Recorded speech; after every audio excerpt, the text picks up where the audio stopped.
Bullies mock the new black girl. Then she drops them, one by one. The tray hit the floor with a loud clatter, mashed potatoes and gravy splattering across the pale tiles like a messy explosion. The cafeteria fell into a stunned silence as dozens of students turned their heads toward the source of the sound. At the center of it all stood Autumn Rivers, calm, composed, not even flinching as the red juice from her carton seeped into the hem of her jeans. Standing across from her, Kelsey Warner smirked, her perfectly manicured hand still raised mid-gesture, like an artist admiring her brushstroke. Her voice sliced through the silence, sweet but laced with venom. "Oops, my bad. Guess I didn't see you there, new girl." Snickers broke the silence. Brett chuckled, arms folded, leaning back like he'd just watched the opening act of a play. Haley and Luke stifled their laughter poorly, shaking their heads with exaggerated amusement. The whole cafeteria waited for the yell, the tears, the breakdown. But Autumn just looked at the mess in front of her and blinked once. Then she slowly bent down, picked up the overturned tray, dropped the ruined food into the trash, and walked away without saying a single word. That moment marked something. The silence that followed her retreat wasn't the same as before. It buzzed with confusion. And Kelsey felt it. Her smirk faltered for a second as she watched Autumn's back disappear through the doors. She wasn't expecting that. Autumn Rivers arrived at Rosewood High on a rainy Monday morning, the sky blanketed in a gray overcast that seemed to mirror the mood she carried. With her dark braids tied in a low bun and an oversized hoodie covering most of her features, she looked like someone intentionally trying to disappear. She had done this enough times to know the rules. Keep your head down, don't talk unless called on, blend in. Most people didn't notice the new girl unless the new girl made a scene. And Autumn had no interest in scenes. Her dad had dropped her off with a quiet squeeze on the shoulder. "1 year," he said. "Just one more, baby girl. Then you're free." Autumn nodded. She didn't say much anymore, not after what happened back at her old school. She walked into Rosewood High with the kind of silent discipline most 17-year-olds didn't possess. The hallways were chaotic, loud with the chatter of students reconnecting after spring break. Autumn moved like a shadow, avoiding contact, ducking between clicks, not making eye contact. She found her locker, twisted the combination with steady fingers, and focused on unpacking her books. But before she could even close the door, she felt it. That change in the air, that shift of energy you only notice when someone is watching you. She turned slightly and saw her.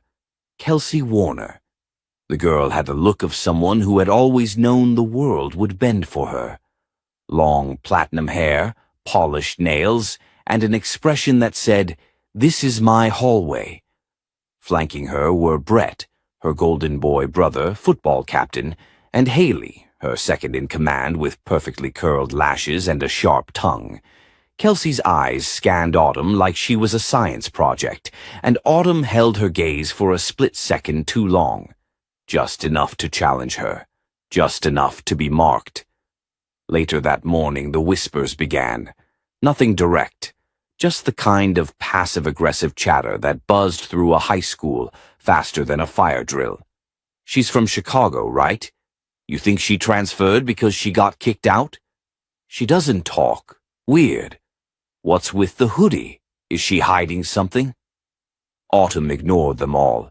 That was her rule. Her shield. Words didn't hurt if you didn't let them in. She'd learned that the hard way. But silence, it turned out, wasn't protection. It was bait. By lunch, the whispers had evolved. A strategically placed shoulder bump here, a nudge in the hallway there. Students testing her reaction. When she gave them nothing, Kelsey escalated, and now the cafeteria floor was sticky with gravy and grape juice, and the girl they had all expected to crumble had simply walked away. After lunch, Autumn found a spot near the back of the library, a little window seat that barely anyone noticed. She pulled out a battered notebook and started sketching, eyes drifting out toward the cloudy sky. Her fingers moved on instinct, shaping lines, defining shadows. She wasn't drawing Kelsey, but somehow the coldness in the eyes she sketched looked familiar. "Mind if I sit here?" Autumn looked up to see a boy standing nearby, tall, biracial, with soft curls and a nervous smile. He had a stack of graphic novels in one hand and a bag of trail mix in the other. "You're Autumn, right?" "I'm Tyler. I saw what happened earlier." She said nothing. He sat anyway, cautiously, like someone approaching a sleeping animal. Most people either cry or scream. That was impressive. Still nothing. He opened his snack bag, leaned back. "You know, you kinda messed her up." Autumn looked at him. "Who?" she asked quietly. "Kelsey. She's used to people playing her game. When you don't, it's like you flip the board." Autumn didn't reply, but a ghost of a smile tugged at her lips. "She'll come back harder," Tyler added, voice more serious now. "She always does." Autumn closed her sketchbook. "Let her." There was steel in her voice, soft but undeniable. Tyler looked at her differently then, no longer curious but wary. He realized what everyone else would soon discover. Autumn Rivers wasn't just some quiet new girl. She was a fuse waiting to be lit. The next morning, Autumn walked into Rosewood High wearing the same hoodie, same calm face, but something in her posture had changed. Subtle, a bit straighter, a bit firmer. She wasn't preparing for war, not exactly, but she knew she wasn't going to run from one either. News of the cafeteria incident had spread like wildfire. But what caught people off guard wasn't what had happened, it was what hadn't. Autumn hadn't yelled, cried, or lashed out. She hadn't even flinched. And that silence, it was louder than any scream. Students now looked at her differently.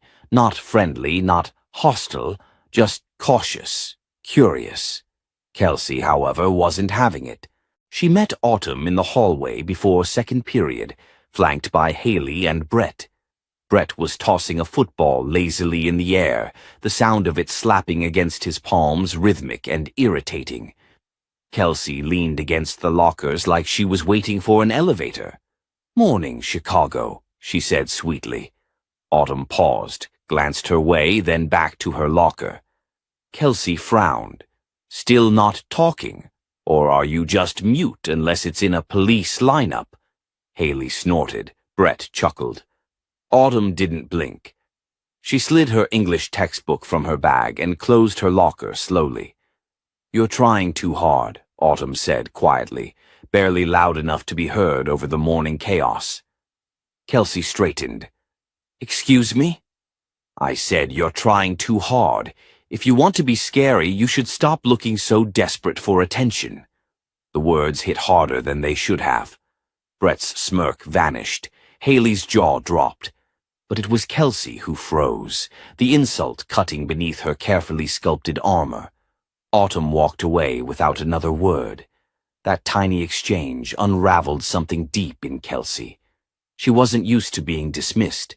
People didn't talk back to her, much less walk away like they just flipped a switch on her power. And that's when Kelsey decided it was time to break Autumn. Publicly. The plan formed fast. That afternoon, in the girls' locker room before gym, Autumn opened her locker to find her clothes soaked in sticky orange soda, her sneakers filled with shaving cream. There was no note, no message, just a silent middle finger delivered with sugar and foam. Autumn stood there for a long second. She didn't curse, didn't yell, but the look in her eyes changed. She rinsed what she could, changed into the spare gym uniform she always kept in her backpack, and tied her braids tighter. She walked out onto the field like nothing had happened, but Tyler saw it. He jogged over during warm-ups, his brow creased with concern. "You okay?" She shrugged. "Guess somebody had a drink and thought my locker was thirsty." He frowned. Kelsey? Autumn didn't answer. Tyler leaned closer. You know, if you tell Coach Bailey, she'll actually do something, like maybe not expel her, but she'll get benched for cheer. That'd hurt more than detention. Autumn turned to him, her eyes steady. That's what she wants. Me running to someone, proving I can't handle it. He studied her for a moment. So what, you're gonna just take it? I didn't say that. Then she walked off, and Tyler watched her go with the creeping feeling that Kelsey had just made a massive mistake. The next day, it escalated again. Someone posted a video on Snapgram, a poorly edited clip showing Autumn sitting alone in the cafeteria, spliced with audio clips of animal grunts, and a caption that read, "When the jungle moves to town." It was disgusting. But what was worse? The laughter. Not just from Kelsey's clique, but from kids who never picked sides, kids who just wanted to survive high school and thought laughing was safer than speaking up. Autumn watched the video once, then closed her phone and tucked it away. Later that day, she asked the janitor for access to the gym after school, said she wanted to practice alone. Coach Bailey signed off without question. Autumn stayed late. For almost 2 hours, the echo of fists hitting padded mats filled the empty gym. Her movements were sharp, practiced, deliberate, every punch a release, every kick a memory. She remembered everything her father taught her, not just the stances, the strikes, or the defense, but the patience, the weight, the power of calm. The next morning, the prank turned physical. In the hallway before third period, Kelsey made her move. Autumn was walking to class when she felt the shove from behind. It wasn't hard enough to hurt, just enough to make her stumble. Books flying, papers scattering. A classic. Students turned, saw her on the floor, and Kelsey laughing above her like she'd just delivered the punchline of a brilliant joke. Oops. Looks like gravity's not your friend either, Kelsey chirped. Autumn looked up at her from the floor, expression unreadable. The hallway was full of students, some frozen, others giggling nervously. Tyler was among them, his hands clenched at his sides, eyes darting from Autumn to Kelsey and back. Autumn stood up slowly, dusted herself off, and picked up her books one by one. No words, no drama. But as she stood, she leaned in slightly toward Kelsey, just enough for her voice to reach her ear. Keep pushing, Kelsey. I hope you're ready for the pushback. Kelsey's smile twitched, because for the first time she heard it. Not silence, not submission, but a promise. And for a split second she wasn't sure whether she was the one in control anymore. Autumn didn't need to say another word.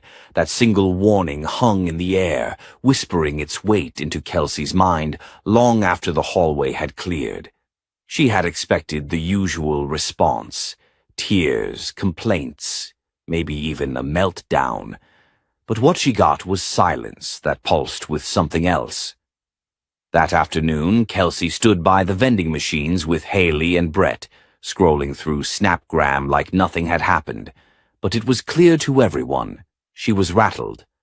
Brett noticed first. You good? He asked, popping open a can of Red Bull. Kelsey forced a laugh. Yeah, she's just bluffing. You saw her, right? Trying to act tough after eating floor dust. Haley didn't answer. Instead, her eyes trailed across the quad to where Autumn was sitting alone, earbuds in, sketchbook resting in her lap. She was drawing, calm, focused, but every so often she'd glance up, not at anyone in particular, just surveying, measuring. You think she's really gonna fight back? Haley finally asked, her voice low. Kelsey scoffed. She wouldn't dare. But her voice had lost its edge. The next day, something strange happened. Autumn started showing up in the weight room. After school, before dawn, during lunch breaks. At first, no one paid attention. But soon, Coach Bailey noticed. You training for something? The coach asked one morning, leaning against the doorframe as Autumn nailed her fourth set of perfect squats. Autumn wiped her forehead with a towel, not breaking eye contact. I'm just making sure no one mistakes silence for weakness." Coach didn't press, just gave a single nod and walked off. It wasn't long before Tyler found out. He stopped her in the parking lot later that week, leaning on his car like he'd been waiting. "I heard you've been hitting the gym harder than anyone on the football team." Autumn kept walking, but her pace slowed. "Not trying to impress anyone." "Didn't say you were," he replied, "but people are talking." "Let them." He jogged up beside her. "Look, I'm not saying what Kelsey did was right. You should have put her in her place that first day, but you didn't. And now she thinks she can go all the way." Autumn stopped.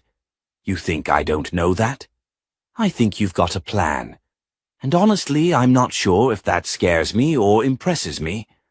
She finally cracked a smile. "Barely. Maybe both." Later that afternoon, the real shift began. In history class, Mr. Perkins had just turned to write on the whiteboard when someone's phone blared a loud, obnoxious jungle sound. Everyone turned. Brett sat in the corner, laughing, his phone clearly the culprit. But then Autumn rose from her seat. Without a word, she walked over, picked up Brett's phone, turned off the audio, and set it back in front of him like a bomb about to explode. "Play that again," she said softly, "and you'll find out what it really sounds like when you're humbled." The class froze. Brett blinked. He opened his mouth and closed it again. Mr. Perkins turned back around. "Everything all right back there?" Autumn turned, her expression calm. "Just a misunderstanding." She sat down, and something fundamental shifted in that room. After class, Haley cornered Kelsey in the hallway. "She's not afraid of you anymore." "She never was," Kelsey muttered. Haley hesitated. "Then maybe you should stop before she proves it." But it was too late for that. Pride had already set its roots too deep in Kelsey's chest. The next day in gym, the final push came. Coach Bailey announced a special demonstration day, mixed martial arts, self-defense techniques, taught by a guest instructor. Kelsey rolled her eyes. Great, as if gym wasn't already useless. When the instructor arrived, Autumn stood up from the back row. The class turned. Kelsey stared. It was Autumn's father. Tall, built, disciplined aura like he could break a brick wall with a stare. Marcus Jordan, former Navy SEAL, MMA coach, featured in 3 Sports Illustrated articles. "Today," he said, scanning the room, "we're going to learn the difference between aggression and control." And then he called Autumn up. "What's happening?" Brett whispered to Haley, who had gone pale. Kelsey crossed her arms, trying to look unimpressed. Autumn took center mat. Calm, balanced, her father gave a nod, and she demonstrated every move with precision and fluidity, evasive maneuvers, grapples, takedowns, all delivered with elegance and control. The class watched in stunned silence. Then came the moment. "We need a volunteer," Marcus said. No one moved. "Don't all raise your hands at once," Kelsey stood. "I'll go." Autumn's eyes flicked to her, unreadable. Her father raised an eyebrow, but said nothing. They faced off. "Remember," Marcus said, "we're demonstrating form, not trying to win." Kelsey smirked. "No promises." The second the demo began, Kelsey lunged.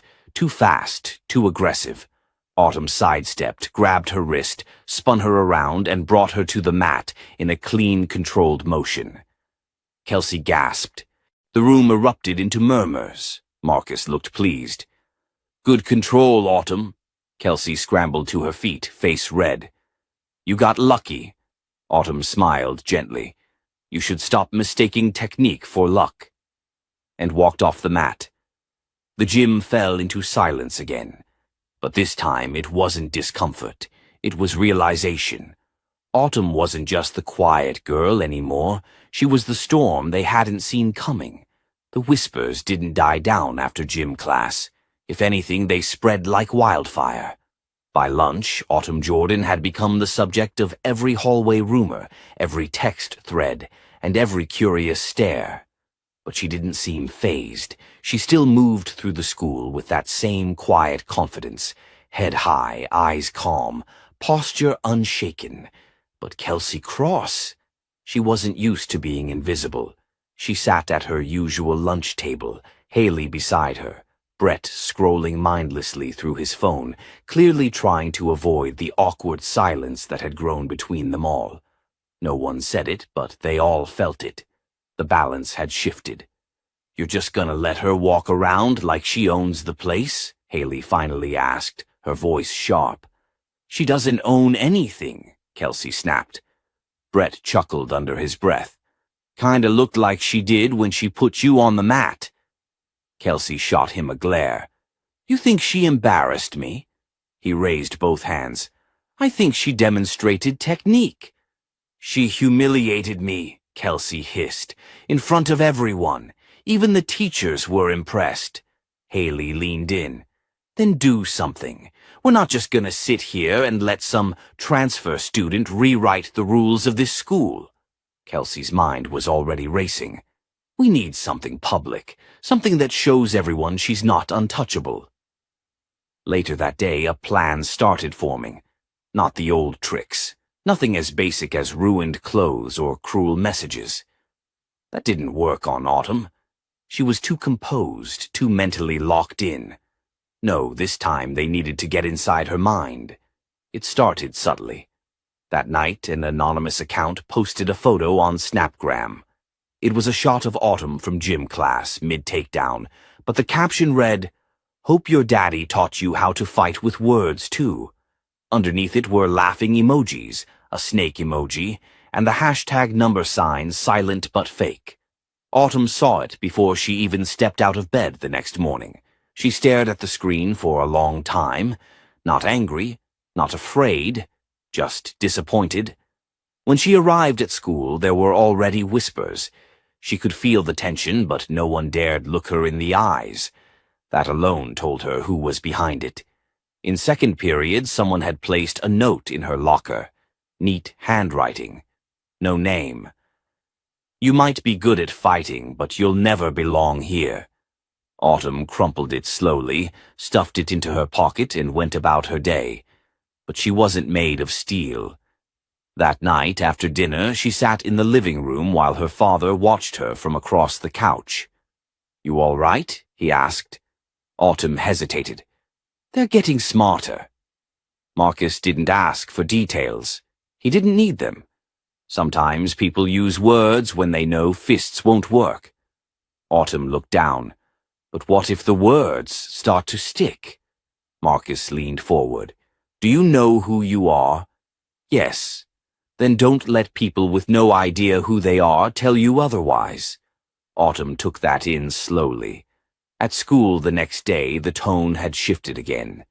During English, Mr. Talbot assigned a group project. Random pairs. And of course, as if the universe had its own twisted sense of humor, Autumn was paired with Kelsey. Mr. Talbot smiled as he read off the list. "Autumn and Kelsey, you're up first."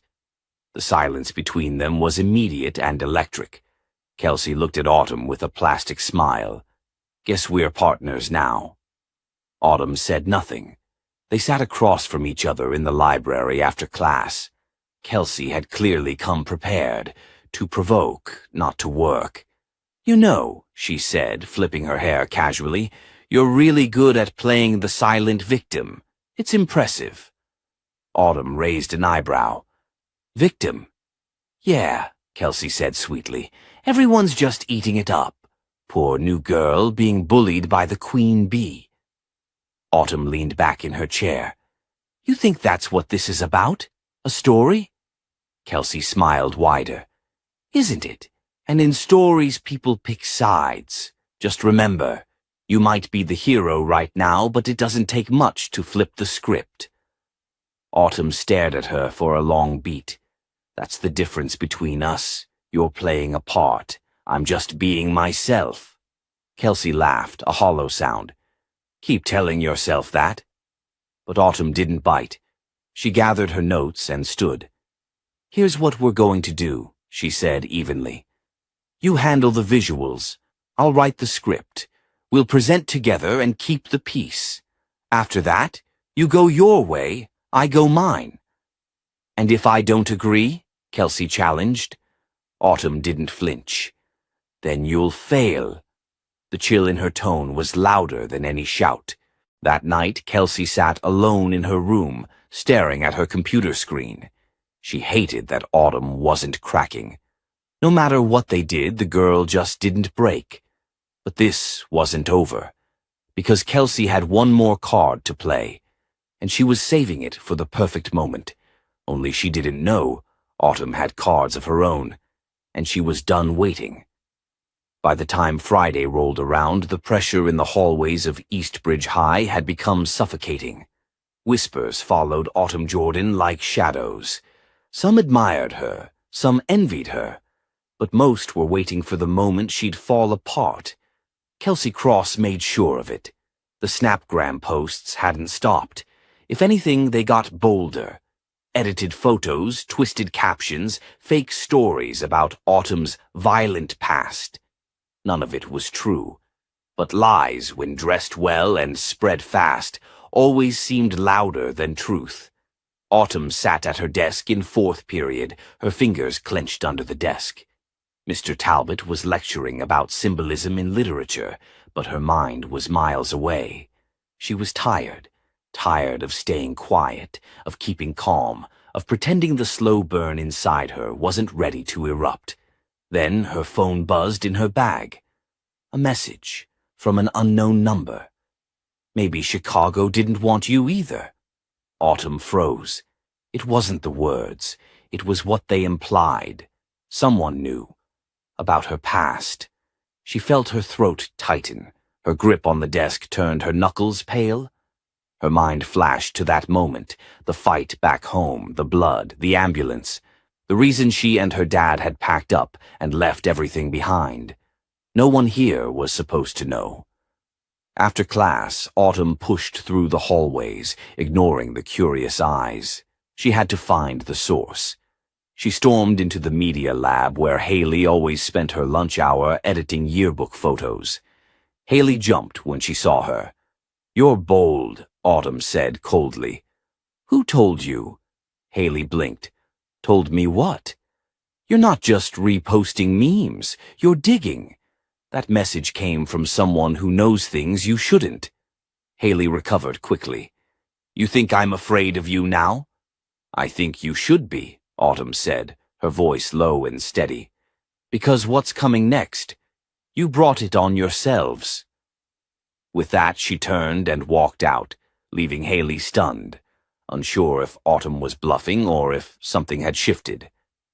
That afternoon, Kelsey was called to the counselor's office. She walked in confidently, flipping her hair like she owned the place.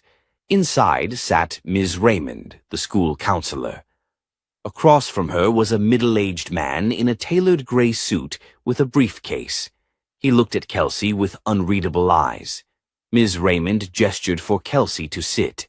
"What's this about?" Kelsey asked, a nervous laugh in her voice.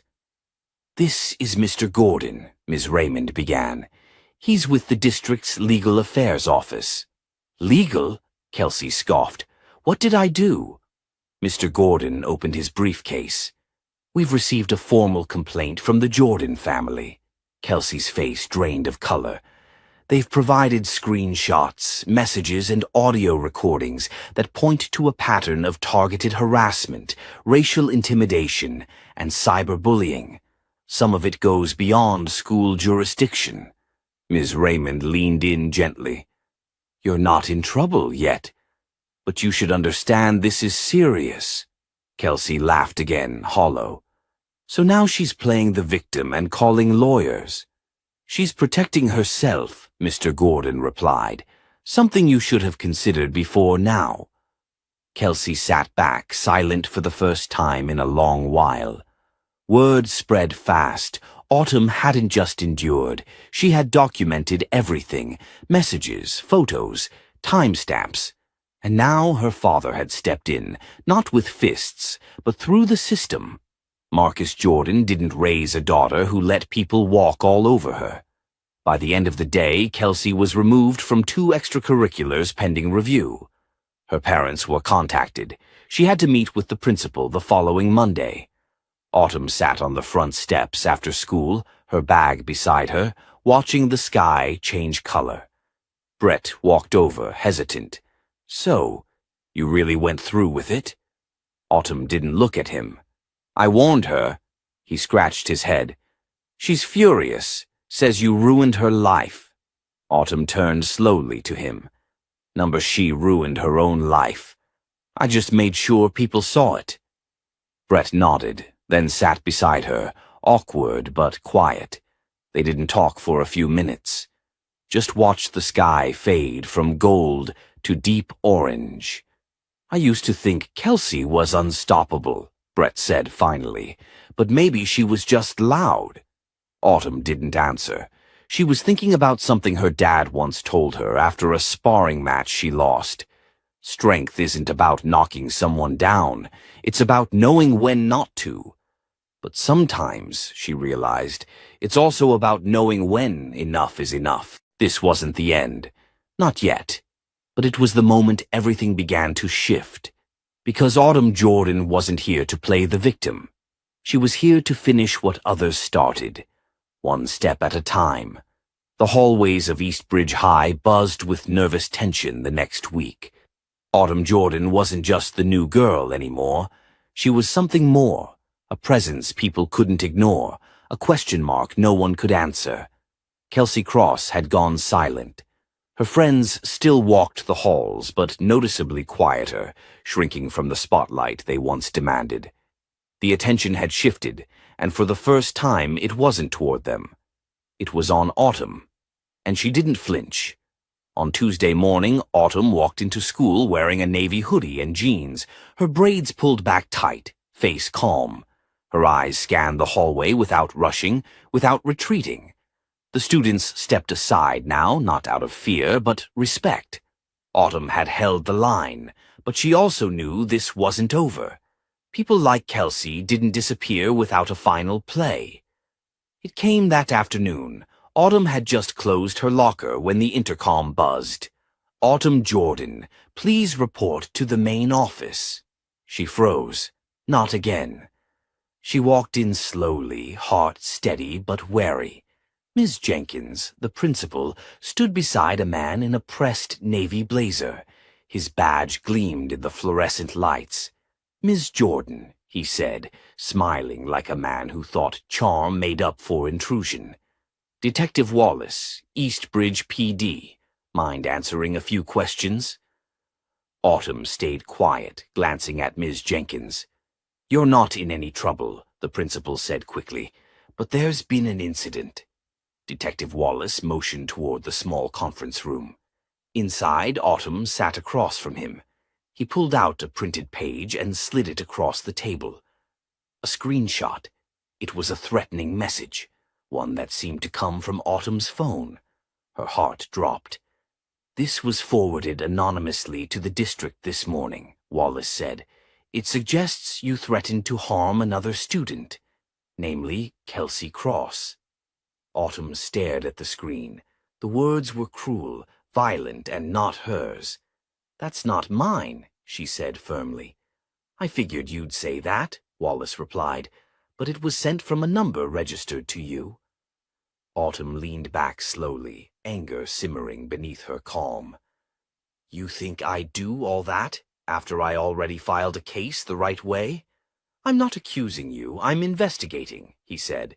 "But if it's not you, someone went to a lot of trouble." Autumn inhaled. Her father had warned her. When you corner people used to power, they'll do anything to protect it. She gave Wallace a steady look. "I want to file a report for identity theft, harassment, and defamation." He blinked, then nodded slowly. After he left, Ms. Jenkins stepped in, lowering her voice. "Autumn, I believe you. But this is going to get messy. Some parents are already talking."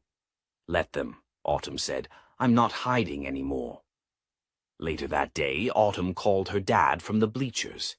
The wind tugged at her hoodie as she explained what happened. Marcus didn't panic.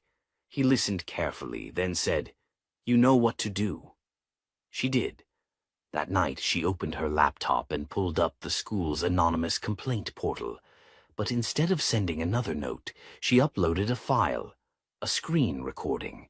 It showed the original threatening message, then a trace through the phone records. An app was used to spoof her number. The app account registered to Haley Sims, attached to her student email. The next morning, Haley was pulled from class. The lie unraveled fast. Haley broke under pressure, confessing she helped Kelsey set up the whole thing. They thought if Autumn was seen as aggressive or violent, the school and community would turn on her, make her disappear. But Autumn didn't disappear. They did. Haley was suspended for 2 weeks, stripped of her yearbook position, and removed from student council. Kelsey, things got worse. Her parents were called in. Autumn's father demanded a formal hearing with the school board.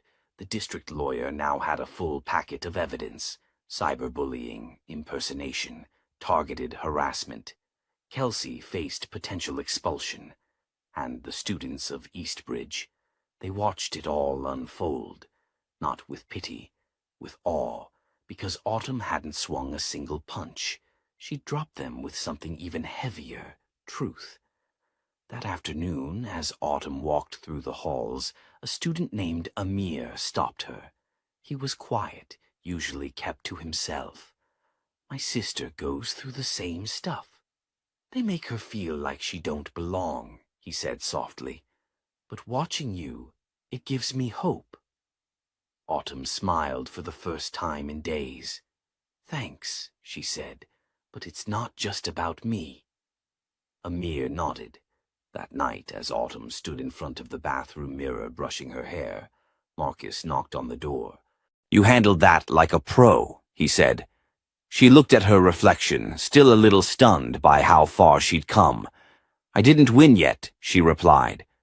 "No," Marcus said, "but you showed them something they'll never forget." Autumn nodded slowly, her voice barely above a whisper. "I showed them who I really am." Autumn had faced worse. That's what she kept telling herself. But as she sat outside the district's disciplinary hearing room with her father, the weight in her chest wouldn't let up. Her fingers tapped anxiously against her knee while Marcus remained calm, his hand resting on her shoulder. Inside, the room buzzed with low murmurs: school board members, lawyers, parents, and the principal. The hearing had been expedited due to the nature of the charges. The case wasn't just about bullying anymore. It was about defamation, cybercrime, and the system's role in allowing it to spiral. "Just breathe, Autumn," Marcus said gently. "You already did what most adults wouldn't have had the guts to do." She nodded, but her jaw stayed tight. "It's not over yet. Exactly why we're here." When the door opened, Autumn and Marcus stood and stepped inside. Across the room sat Kelsey and her parents, Dr. Thomas and Marianne Cross. He was a prominent dentist in the county. She ran a foundation that hosted charity luncheons and shook hands with senators. Both of them wore tight-lipped smiles that didn't reach their eyes. Kelsey looked smaller than usual, dressed in a simple navy dress, her hair tucked behind her ears. Her eyes met Autumn's for a fleeting second and quickly dropped. Superintendent Dale began the proceedings, her voice sharp and efficient. "Today's hearing concerns a formal complaint filed by Autumn Jordan regarding a pattern of harassment, defamation, and targeted cyberbullying.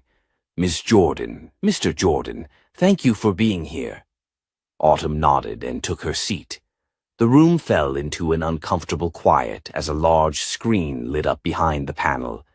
A slideshow began. Evidence of texts, videos, screen recordings. First, the initial verbal bullying, then the doctored message, and finally, the forensic trace that led back to Haley Sims and indirectly to Kelsey. The most shocking slide was a screenshot from Haley's confession. She had recorded her own voice memo in a panic, desperate to explain she'd been manipulated into helping. The clip played, and Haley's tearful voice filled the room. Kelsey said Autumn needed to be scared off. She said if we made it look like Autumn was violent, no one would believe her anymore. I didn't know it would go this far. I didn't know she'd keep going after that. Marcus leaned forward, watching the board's reaction. One member adjusted his glasses, another frowned and took notes. Dr. Cross stood abruptly. "This is absurd," he said, gesturing to the screen. "You're going to ruin my daughter's future over the word of a scared teenager and a girl who clearly has a chip on her shoulder." Autumn stood too. Calm, clear. "No, sir. You're watching your daughter face the consequences of her choices." His mouth opened, but no words came out. The superintendent raised her hand. "Dr. Cross, please sit down. This is not a courtroom. It's a hearing." Autumn sat again, and for the next hour the truth unraveled fully. Testimonies were read. Teachers shared what they had seen, but failed to stop. And Marcus, when it was his turn, spoke directly to the board. "My daughter didn't come here to make headlines. She came to finish school, quietly. But the school failed to protect her, and when she stood up, the system still questioned her. This hearing isn't just about Kelsey. It's about what kind of place Eastbridge wants to be."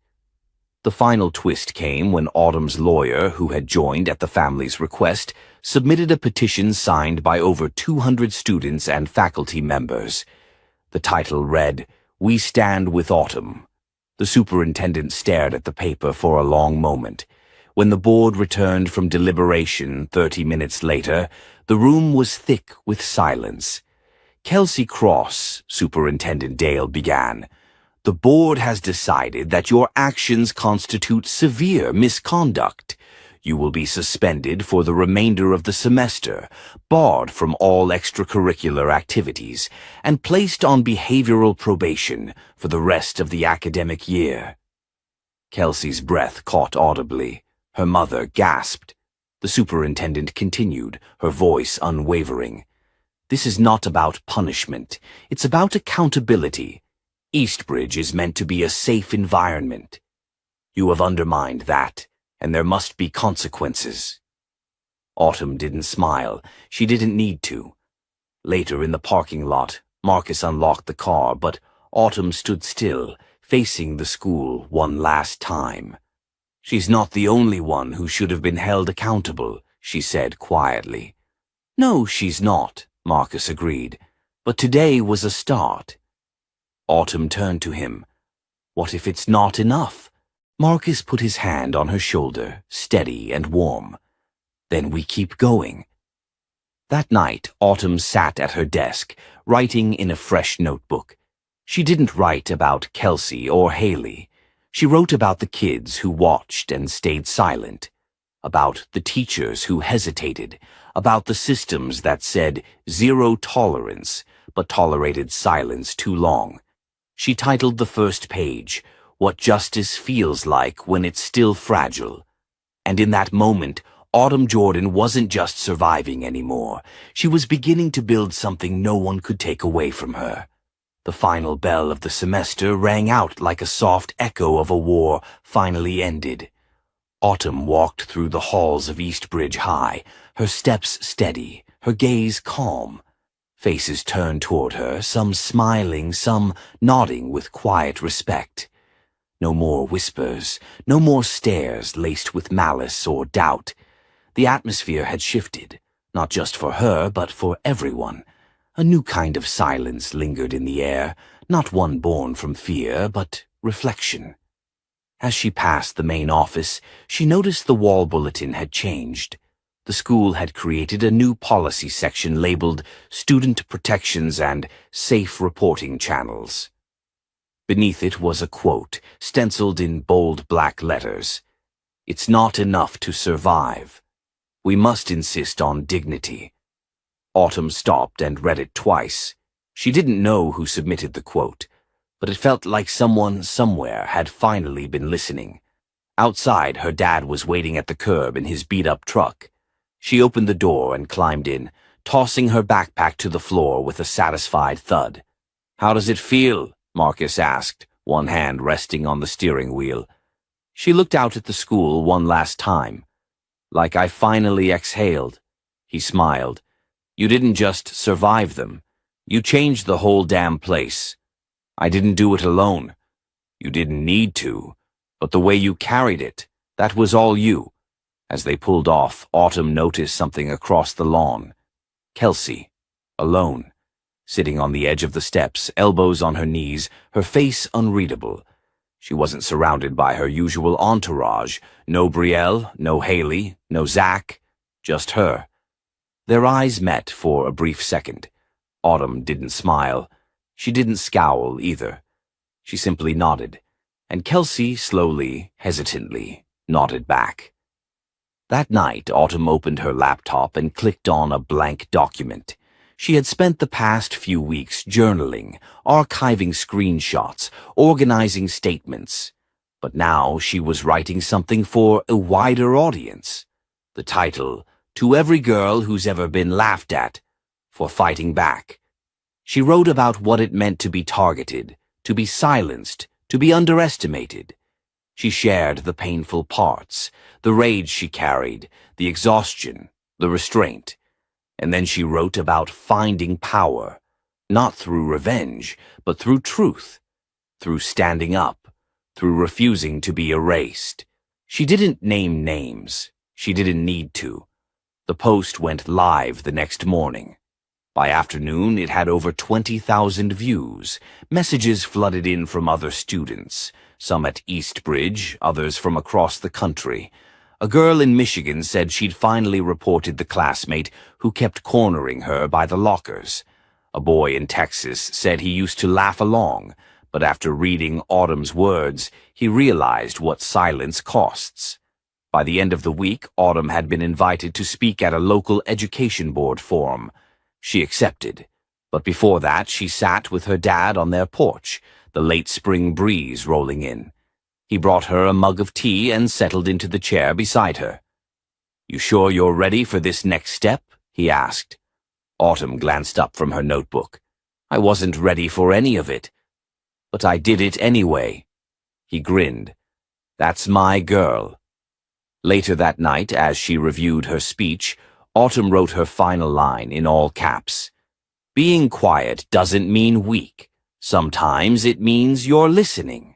And then, one day, you speak loud enough that the whole system has to listen back." When the lights dimmed and she crawled into bed, Autumn Jordan felt something settle in her chest that she hadn't felt in a long time. Peace and strength that didn't need a stage to be real.